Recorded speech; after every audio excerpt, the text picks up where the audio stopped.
Hey, welcome to Road Testament. I'm Mike Spinelli, and Alex Roy is here today. And I'm not here to answer my hate mail, which suggests that I'm gay, arrogant, rude, and badly dressed. Because as you can tell, I'm humble, straight, And that's a fantastic jacket. Let's not talk about how I'm dressed. All right. Let's start off with our episode. At Drive on Twitter is where you can talk about what Alex is wearing.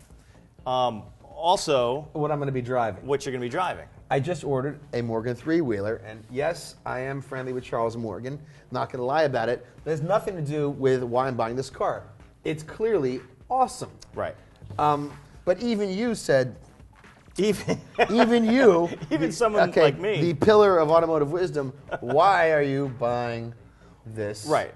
car? And we got into this conversation about whether nostalgia is, whether automotive enthusiasts are just too overtaken by nostalgia when they look at the cars that they buy. And you said to me, No. Go F yourself. Right, exactly. Well, look at the Morgan Aero Max, okay? Look at this car. I mean, if you are ignorant, you might confuse it with some cars like the Excalibur, which we'll talk about later. Yeah. But look at this car. It is everything that Morgans have been since the company started making cars over 100 years ago. Right. With BMW powertrain, super light, like 2,200 pounds. This thing is super awesomely cool in a way that a lot of brand new modern designs are not. Right. This thing to me has permanence of passion behind it. That's an interesting way to put it. Or permanence of passion, in other words, it's a design from 70 years ago, and it's persisted in capturing people's automotive passion to this day. That's what you mean. Yeah. I'm saying. Look. So, but and not just you, but also Richard Hammond. Oh, Yeah, our favorite. Look at that toupee. That's not a toupee. Toupees also have permanence of passion. Well, Richard Hammond also, we sort of bring him up because he's going to be on this new show on BBC America. What's Crash it called? Course. Crash Course, where he drives different things. Now, he Were you also paid drives. to say that? I don't know, but he also used to drive one of these. Right. And Morgan Aero Max. I don't know if he still has it, but he thought, and here's a guy who drives obviously a lot of sports cars, that this thing was absolutely bonkers. So I'm going to flat out say it. This car, love it or hate it, is something that will last in the minds of even the people who will never own one 50, 100 years from now. And that car designers are trying too hard either to rip off the past or force the future onto us. There are designs all around us that have this permanence of passion. And I think this is one of those cars. All right, cool. Well, let's see another one. The car that And I'm buying. the car that you're buying. So tell me about this thing. It makes no sense. It's got Well- 3 wheels. It's got an S&S motor up front, no roof, no windshield wipers. It doesn't matter. Because what this has that a lot of crazy custom-built cars doesn't have is this car is not that expensive. Okay? It is, what does this thing weigh? Like 2,000? No, this is not like even 900 or 1,000. Really? It's that light? It's like 1,000 pounds or Damn. something. Who knows? And it doesn't matter. But the point is, Doesn't even like matter. Apple computer products, sometimes specs don't matter. Right. Okay. I mean, just the fact that you might burn your leg coming out, I like that. It harkens back to the first gen Viper, which we Sure. were talking about. Right. It is. Go to the next slide so we can talk about what makes that special and Okay. this not special. All right, wait a minute. So so the Excalibur, if you were unaware of the Excalibur, was an actual car company that sprang out of Studebaker, I think, in the early 60s, and used a modern engine and some modern chassis bits to make a car that looked like the Mercedes SSK or SKK.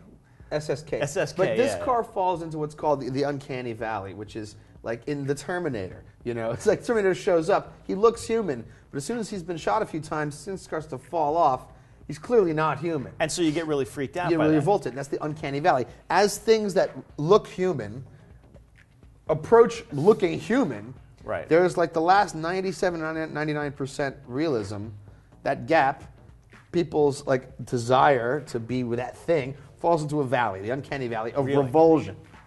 This is revolting.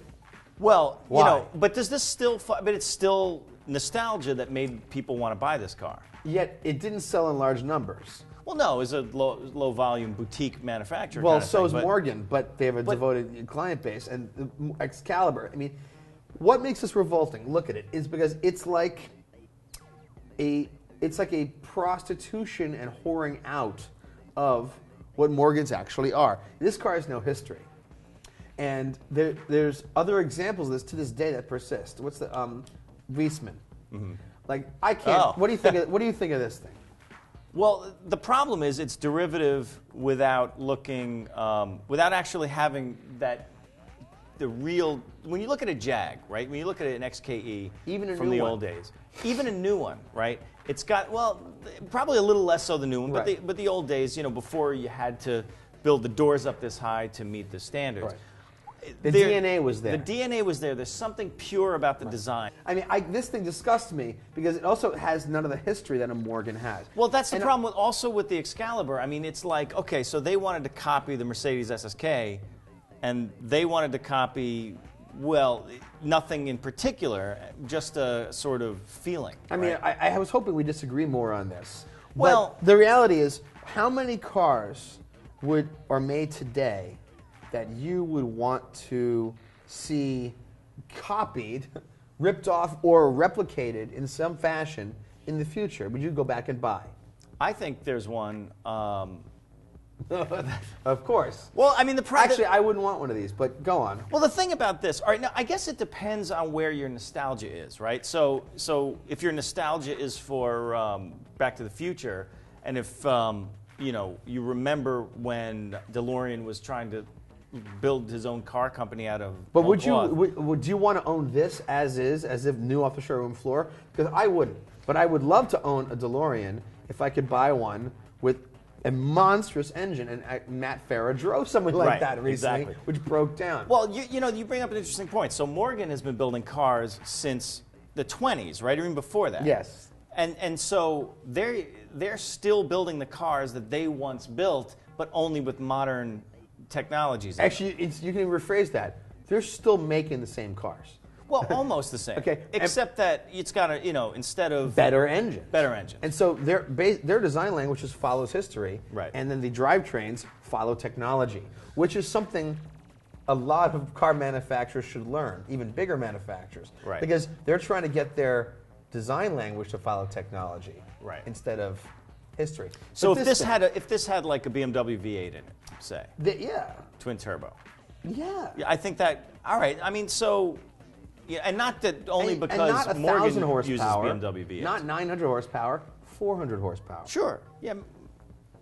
All right. I mean, but nostalgia has different. In other words, like you could go out now and buy a '69 Camaro. This is not a restored car. This is this. Well, no, but this body is made to spec now, and the chassis is all brand new stuff. And this costs $189,000. You like this thing, that's why you picked the slide.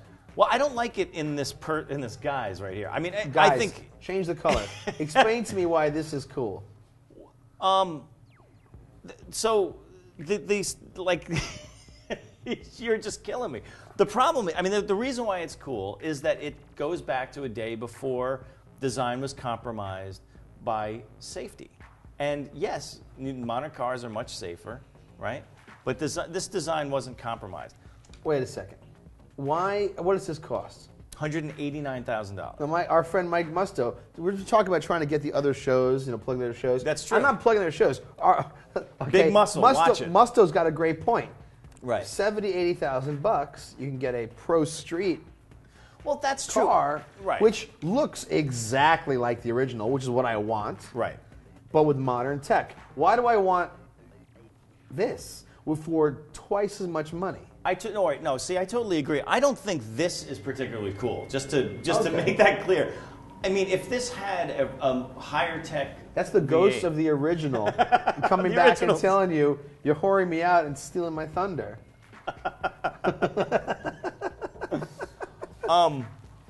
But if this had, say, I don't know, a BMW V8 twin turbo. Yeah, something. I mean, that what would this be pretty episode should have been sick. called is "What classic car wouldn't be improved by a BMW V8 twin turbo?" Exactly. If you took the 2013 BMW V8 engine twin turbo. and put it in the '69 Camaro, or put it in this. Now, what is this? Why are we looking at this? You were the one who told. I didn't know. All right, I was going to toss this to you, but anyway, this is sorry. Ford is putting these out. This is an original to spec Mustang, a '65 Mustang convertible body shell that you can buy for $15,000 and build a car based on this using modern. Could you get out the door for $75,000 with a modern spec? You could probably get out the door for less than that. I mean, if this is $15,000, now this appeals to me. And why does this appeal to you and not because you just don't like? All right, because I've been living in LA. Let me tell you, if you pull up to a restaurant in Los Angeles in a Citroen SM, even if it's on fire, and probably even more if it's on fire, they will move any other car out of the way for you. It might be the fire department that moves it, you walk. I mean, unless you're going to. And the we're talking about lot. LA, by the way. You own a car much like this. No, this is a Citroen SM. It's not mine, but I mean, a brand new Ferrari 458 basically takes a. Go ahead. That's fine. We'll bleep it. Takes a crap on the history of beautiful Italian car design. Yeah. And gives you a car that's great on the track. A lot of the old Ferraris weren't. Right. Okay. Unless you could really drive. Okay. Right. And takes away what the old Ferraris had in spades, which is style and discrete sense of just taste. Mm-hmm. And so I roll up in this thing, and of course I love it. But the performance is terrible. But this is a great example of a kind of car I can't buy today from anyone. And if they had sold this in modern running gear, I'd buy it. So that Mustang body appeals to me. That Mustang, you roll up in that thing versus a brand new Ford GT, the original Mustang is going to win the taste battle. Right. And it's going to win in every way that matters off the track. But look at this, 20 years ago, if you were in LA and you rolled up to some expensive restaurant and the valet came out 20 years ago and you were driving one of these, he'd park it like Laughter. 5 counties over and laughter. Right, exactly. Well, that's because any example that survived this long has probably got the fire problems ironed out, literally ironed out. But so that means that there's something about nostalgia that you do need this kind of persistence of passion. And there might be a trough. In the words of that great band, Asia, only time will tell.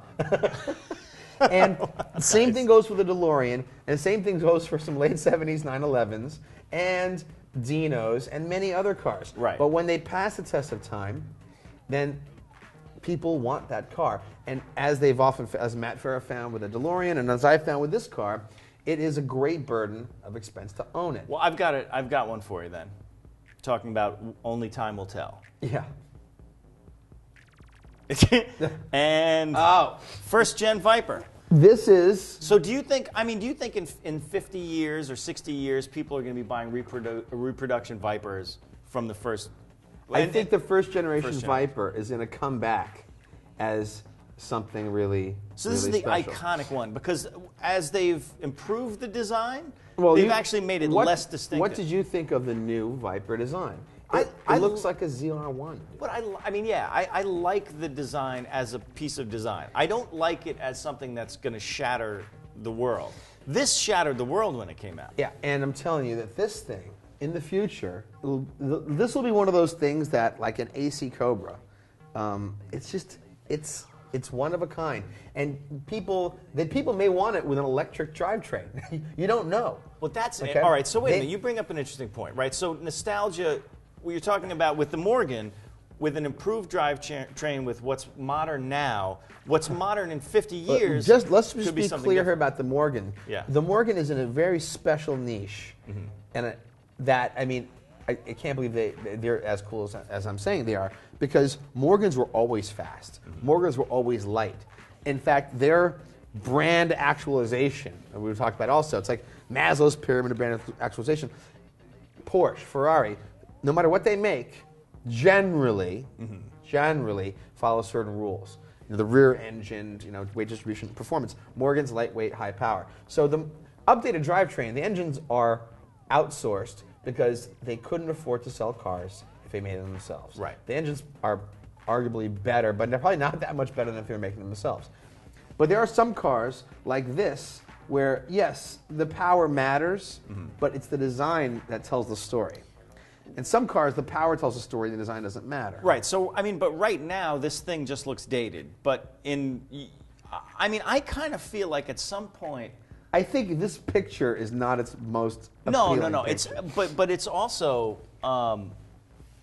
if this were something, this caused such a stir among certain people when this came out. It was an American TVR, pretty much. Yeah, but I mean, it More also than Corvette. and it threw out everything that the car makers had come up with, all the little functionality junk that they came up with to make cars more efficient, easier to drive, safer to drive. This kind of threw all that stuff out, went back to the AC Cobra or the Shelby Cobra, and popped in a giant engine and made it I kind think of back people horsepower want stuff. this in the future looking just like this. But that's where the nostalgia will be in the looks of it. But this thing will look futuristic again. I think it will. Because if you look at the new Vipers, they look more and more like Corvettes. Mm-hmm. They took the side, this, and they angled it off. Let's go to the next slide and you'll see what we're talking about. Okay. This car makes kind of redefines our discussion of everything else. Mm-hmm. Could you ever improve upon this? No, but except you know what you could do? You could make it cheaper to produce. So in 50 years, right, when it costs pennies on the dollar to stamp out this carbon fiber stuff and to build this carbon fiber chassis, this thing might end up being, like in today's dollars, 40 grand because it costs so little to make all this stuff, and that's when I'd buy one. All right, a you reproduction. really believe that's even possible? Absolutely, with technology marching on. If this thing ever costs $40,000 in adjusted dollars, okay, what will it cost to get that last Viper we just saw? $500. Okay. Okay. Seriously. No, but look where carbon fiber is arguably going to be the material of the future. Of planes, cars, trains, boats, hair pieces. I don't know. I'm actually going to say something about this. That there's absolutely no nostalgia in this car, and I'll tell you why. This car has a permanence of design, a permanence of passion, and so far off the scale.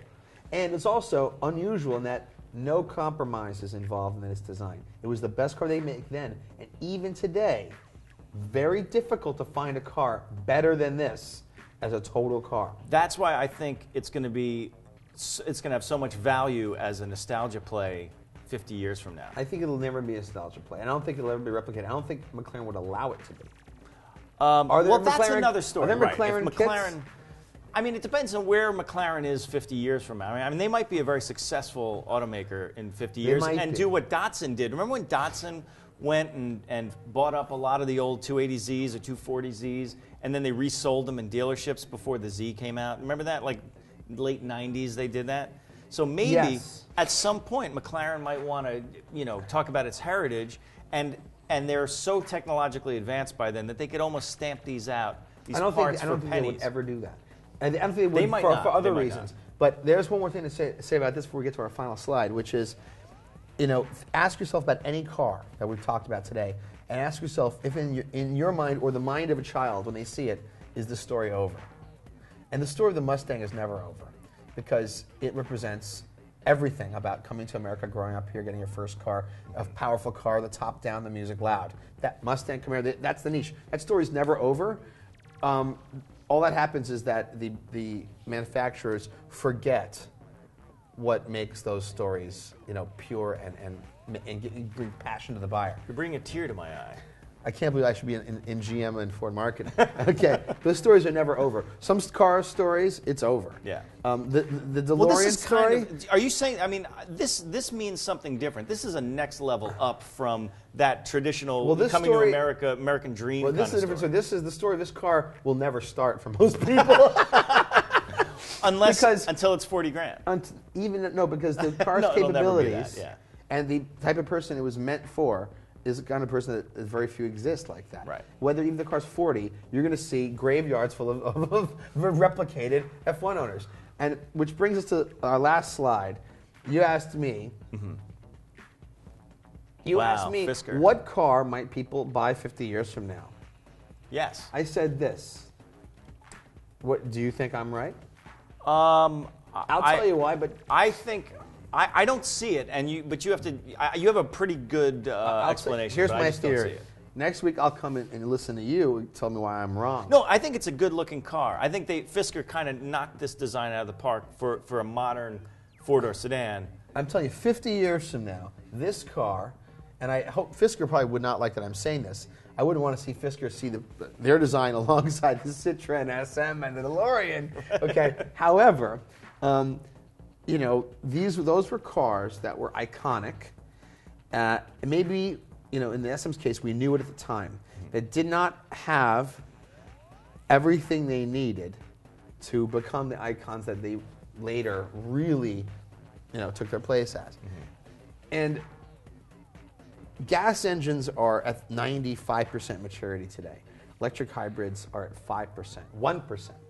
And I bet you, I would kill to own this thing today, but I'd kill to own this in 20 years with the 50% evolved electric hybrid drivetrain. I don't want this design ever to change. I don't want the SM to change. I don't want the DeLorean to change. Some things are perfect out of the box. So you just feel like this design is enough of an icon. We're going to knock this thing over. Yeah. So as kind of a pinnacle of some sort of design that this will endure, has that persistence of passion. Absolutely. Right off the bat. That all it's going to depend on is what the next powertrains are, and you'll just take whatever. Slot that in. Because really? Powertrains will not matter over time. Yeah. They're not going to matter. And so, which leaves it to the audience. Please, in the comments, let us know what cars are being made. Or at Drive It Twitter. At Drive It Twitter. Let us know what cars are being made today you'd want to see replicated, because let's say you can't afford them today. Right. Okay. 20, 30, 40 years from now, you would buy. Yeah. When you're in your peak earning years. Yeah, peak earning. Oh, I'm just saying. I missed mine. Well, no, but I mean, like, but like my plumber, by the way, has, he's got like a 69 Camaro that's totally batshit. And so he is in the position now in his mid-50s or whatever. What are your dream cars that you'd buy 20 years from now? Not necessarily an original, but even replicated different drivetrains. What are those cars today? Yeah. And next life, I'm coming back as a plumber, by the way. Those guys make mint. Bank.